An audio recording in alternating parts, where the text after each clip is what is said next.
अस्सलाम वालेकुम वरहमतुल्लाहि वबरकातुहू। दोस्तों, आज की अपनी इस वीडियो में हम आपको दाढ़ दर्द का एक ऐसा मुजरब बताएंगे। आधी रात को दाढ़ में दर्द होने लगा, चीखने चिल्लाने लगे, हाई हुई, नींद नहीं आ रही, मर गए, लुट गए, पेनाडाल खाई, ये खाया वो खाया, कोई फ़ायदा नहीं हो रहा। तो दोस्तों, जिस वक्त दाढ़ में दर्द होना शुरू होता है तो इंसान यही कहता है कि अगर हज़ारों रुपए भी खर्च हो जाएं, किसी तरीके से मेरा ये दर्द रुक जाए। तो दोस्तों, ऐसे मुश्किल वक्त में आपके पास अगर ये मेरी बताई हुई चीज़ मौजूद होगी तो आपको चंद सेकंड से पहले दाढ़ दर्द में मुकम्मल आराम आ जाएगा। तो दोस्तों, ये नहायत आसान दो चीज़ें हैं। पहले तो मैं आप दोस्तों को, बहनों भाइयों को ये गुजारिश करूँगा कि आप अपने दांतों की सफाई रखें। दांत एक नेमत है, उनका ख्याल रखें ताकि आपको ये नौबत ही ना आए कि आप आधी रात को चीखने चिल्लाने लगें कि हाय मर गए, वह मर गए, दांत में दर्द हो गया। तो इसके लिए मैं आपको एक ऐसी दवाई बताने से पहले एक आपको एक टिप देता हूँ। इसको इस्तेमाल करके आप उम्र भर भी अपने दांतों को मजबूत रख सकते हैं। वो कभी ख़राब नहीं होंगे, उनमें कीड़ा नहीं लगेगा, वो निकलेंगे नहीं, हिलने नहीं लगेंगे, मास्कोरा नहीं लगेगा, दांतों की मुकम्मल बीमारियों से आप महफूज रहेंगे। तो दोस्तों, वो ये है कि आप थोड़ा सा मीठा सोडा ले लें और आधा लीमू का रस किसी छोटे से प्याली में, किसी बर्तन में निचोड़ लें, या अगर नहीं तो अपने हाथ पर ही थोड़ा सोडा डालकर 2 4 5 कतरे, 10 कतरे, 20 कतरे लीमू के निचोड़ कर उनको मिक्स करके ब्रश को लगाएं और अपने दांतों को साफ करें।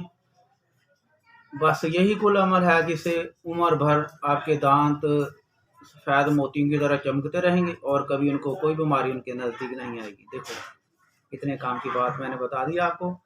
तो बहनों और भाइयों, अब आते हैं असल मकसद की तरफ। ये नुस्खा आपको मैंने बताना था जो दाढ़ के दर्द में आपको फ़ायदा दे, उसी वक्त आपका दर्द ख़त्म हो जाए, आप सुकून से सो जाएं।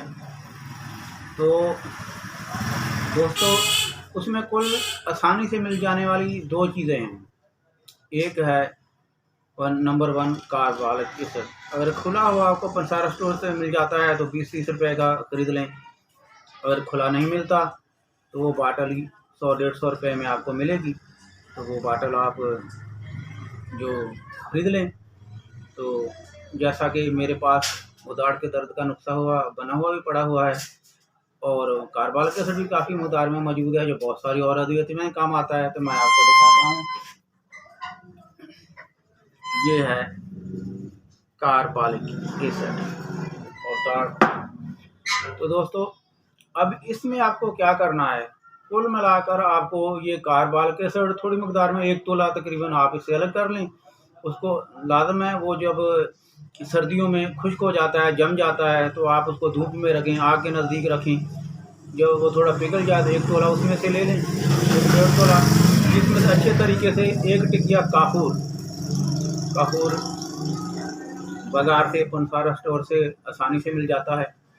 तो आप 1 टिकिया या 2 टिकिया काफूर की ले लें। तो उसको अच्छे तरीके से कूट कर बिल्कुल बारीक कर लें और इतना उसमें कार्बोलिक एसिड डालें कि वो अच्छे तरीके से जो है उसमें भिगो दें उसको, बल्कि थोड़ा ज़्यादा ही हो जाए, कार्बोलिक एसिड थोड़ा उसके ऊपर आ जाए। तो उसको आप धूप में रख दें, 2-4 दिन धूप में पड़ा रहे, या आप तो उसी वक्त भी इस्तेमाल कर सकते हैं थोड़ी देर के बाद, मगर 2-4 दिन उसको धूप में रखें, वो बाहम आपसे मिक्स हो जाएगा। बाद में जम जाए, कुछ भी हो जाए, आप उसको उठाकर संभाल रखें। अभी आपके पूरे ख़ानदान के लिए, पूरे रिश्तेदारों के लिए दाढ़ दर्द का मुजरब तरीन नुस्खा तैयार हो गया है। जब भी किसी को दाढ़ में दर्द हो, आपको उसमें से अगर वो जमा हुआ सर्दियों में तो तब भी कोई मुश्किल नहीं है। अगर गर्मियों में वो पिघला हुआ है तो भी कोई मुश्किल नहीं है। पिघला हुआ होगा तो वो अपना लिक्विड की सूरत में होगा। अगर जम गया है तो वो चीनी की तरह जो है ना जमा हुआ होगा। उसको थोड़ा खरोंच कर थोड़ी सी रुई लेकर रुई के अंदर रख लें। और जहाँ कहीं भी आपको दाढ़ में दर्द है या दाढ़ के अंदर सुराख है तो उसमें आप उसको अच्छे तरीके से रख दें और थोड़ी देर में इंशाल्लाह ताला दर्द काफ़ूर हो जाएगा। जो अगर थूक वगैरह बने तो लाव वगैरह बने उसको फेंक दें। तो दोस्तों इसमें सिर्फ आपको एक एहतियात करना होगी। वो दवाई इतनी थोड़ी लेनी होगी कि साइड को आपके गालों को अंदर गलफड़ों को नहीं लगे, ज़ुबान को नहीं लगे, बिल्कुल थोड़ी मकदार में हो। जो बाद में उसका लाभ होगा वो लगेगा तो कोई मुश्किल नहीं है, मगर डायरेक्ट दवाई जो है आपकी अंदर मुंह में कहीं नहीं लगे, वरना छाला बन जाने का इम्कान पैदा हो जाता है। तो दोस्तों ये एहतियात आपको एक बार भी बताना चाहूँगा और आप ऐसा समझिए कि मैंने 100 बार आपको ये तंबीह की है कि बिल्कुल थोड़ी सी दवाई जो मुंह में इधर उधर नहीं लगी आपको दाढ़ में अंदर रखनी है। तो इंशाल्लाह ताला 1 या 2 दफ़ा रखने से उम्र भर के लिए वो दाढ़ के दर्द से आपकी हमेशा के लिए जान छूट जाएगी। तो दोस्तों ये नुस्खा आप नोट फरमा लें। इंशाल्लाह ताला लाखों नुस्खों पे भारी पड़ेगा, लाखों दाढ़ दर्द के अद्वियात पर भारी पड़ेगा। तो ये बहुत मुश्किल तरीन वक्त में जब इंसान बिल्कुल बेबस हो जाता है, दर्द से तड़पता होता है, उस वक्त आपको काम देगा। तो आप दुआएं देंगे अपने भाई हकीम हाजी राशिद अली अराइन को। तो दोस्तों जब तक के लिए कोई दूसरा मुजरब लेकर हाज़िर होते हैं, तब तक के लिए अपने दोस्त हकीम हाजी राशिद अली अराइन को दिया इजाज़त। अल्लाह हाफिज़। अल्लाह निगहबान।